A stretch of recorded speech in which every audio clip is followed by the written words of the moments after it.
Realmente para mí es un placer, como siempre, estar en la Alhambra, en la Escuela de la Alhambra ya en este caso, invitado por tanto por la dirección de la Alhambra como por Esther Cruces, amiga mía de hace muchos años, y claro, cuando nos vemos nos besamos. Yo siempre digo que besos que sobren, que sobren. Es decir, ya estaba bastante mal con muchas historias, como para que encima lo que puede ser la sentimentalidad no aflore cuando tiene que aflorar. Os agradezco que me hayáis invitado a este ciclo sobre temas de documentación y me encargasteis pues una temática bastante compleja como son las fuentes para la investigación del patrimonio mudéjar en América, puesto que las fuentes podrían ser miles de fuentes muy complejas dadas la geografía americana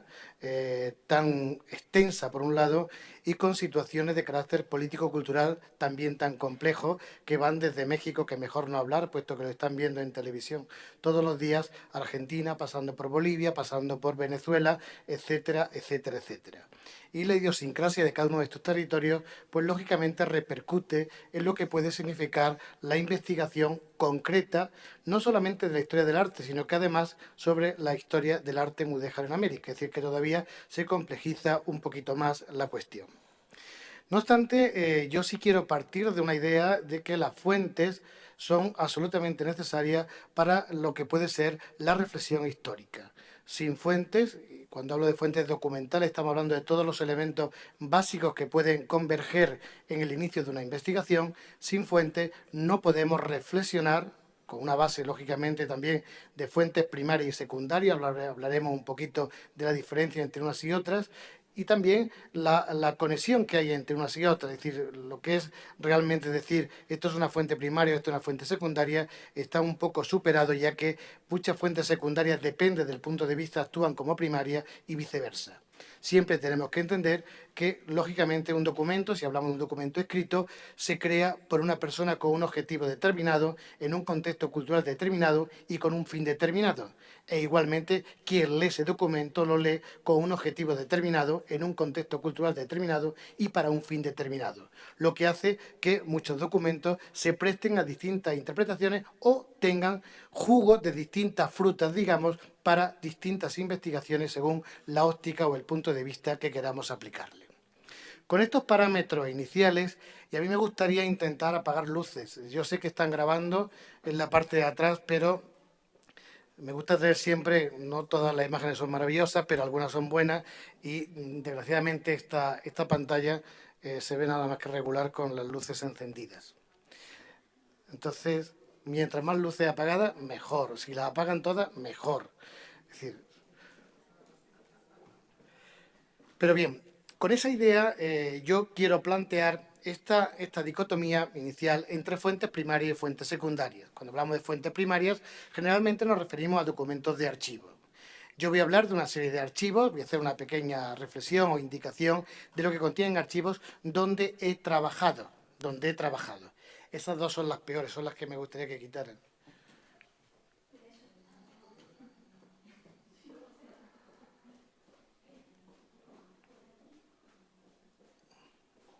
Con una especie de apéndice, como pueden ver en ese esquema genérico, que es lo que voy a tratar en mi intervención, de fuentes visuales secundarias convertidas en fuentes primarias o únicas. Veremos a qué me refiero con esa especie de apéndice en la parte de fuentes primarias. Con respecto a las fuentes secundarias, hablaremos de historiografía. Dado que hablamos de mudéjar, hablaremos de los tratados de carpintería y de dibujos de carpintería, y de cronistas y descripciones literarias, es decir, documentos de época que nos hablan sobre este tipo de construcciones.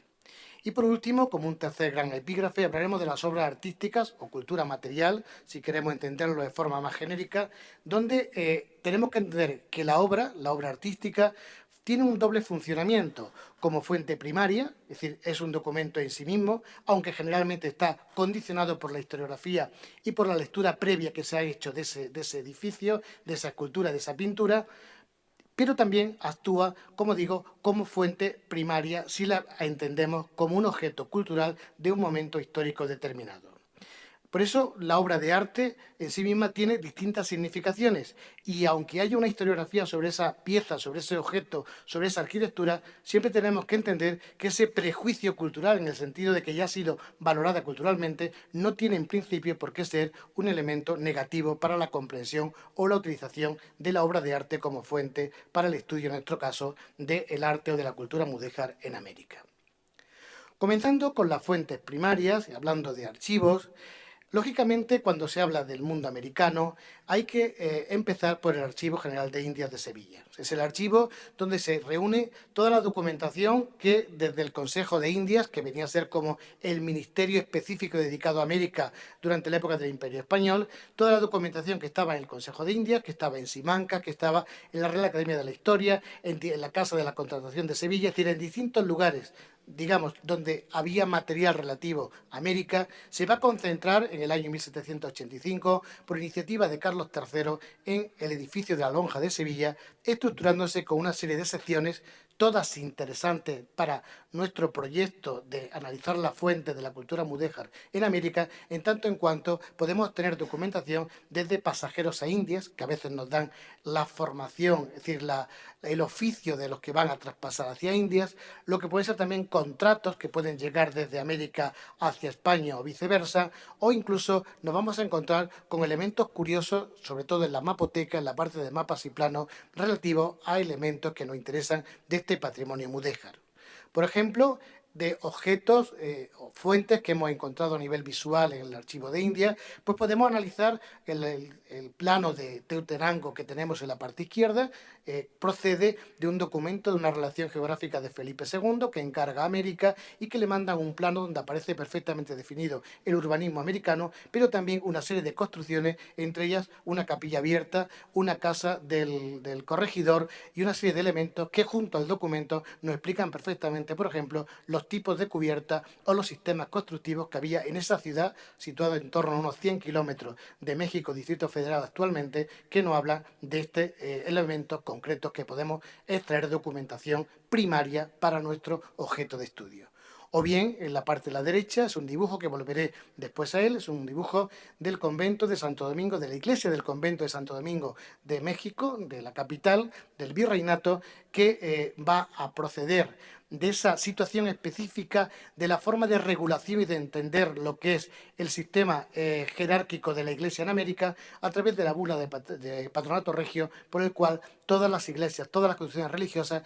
dependen de la monarquía hispana, con lo cual las peticiones y la financiación de las construcciones americanas proceden o todas pasan a través del monarca español y, por tanto, la documentación eclesiástica también en este caso está en el Archivo General de Indias de Sevilla. Es decir, que podemos tener muchísima documentación porque todas las fábricas de arquitectura que se hacen en América, todas, excepto las que se hacen a nivel particular, todas dependen de la monarquía hispana durante la época moderna.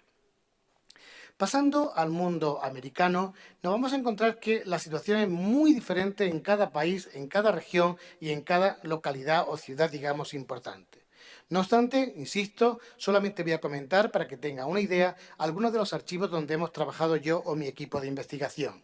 Concretamente, el Archivo General de la Nación de Colombia, un archivo que tiene distintos hitos a lo largo de su historia y que procede, o que toda la documentación procedente de la audiencia de Santa Fe de Bogotá, después Virreinato de la Nueva Granada, toda esa documentación se va a encapsular, se va a situar en este Archivo General de la Nación, que su ubicación actual es de 1989 en un edificio que se relaciona con el Palacio de Carlos V, y por eso he puesto esa imagen, realizada por el arquitecto Rogelio Salmona, jugando con elementos de ladrillo muy interesantes. Se divide en distintas secciones, pero además hay que tener en cuenta que el Archivo General de la Nación de Colombia es quien dicta las normativas archivísticas para todo el país. Es decir, que todos los archivos se regulan en base a la estructura, sobre todo de datos y de sistemas de digitalización, por ejemplo, y de organización que se dictan a partir de este elemento central de la cultura documental colombiana. La sección colonia es la que más nos interesa, que a la vez se divide en 62 fondos, y de esos concretamente el Fondo Fábrica de Iglesias, ya he comentado el Patronato Regio, es fundamental así como las visitas que hacen los oidores de la audiencia a cada localidad donde van relatando paso a paso en el siglo XVI, XVII y XVIII lo que se encuentra, lo que está por construir e incluso firman contratos de construcción con maestros de obras, lo que nos interesa para nuestro objetivo del patrimonio mudéjar, sin olvidar, lógicamente, la mapoteca, donde siempre podemos encontrar algún elemento de interés.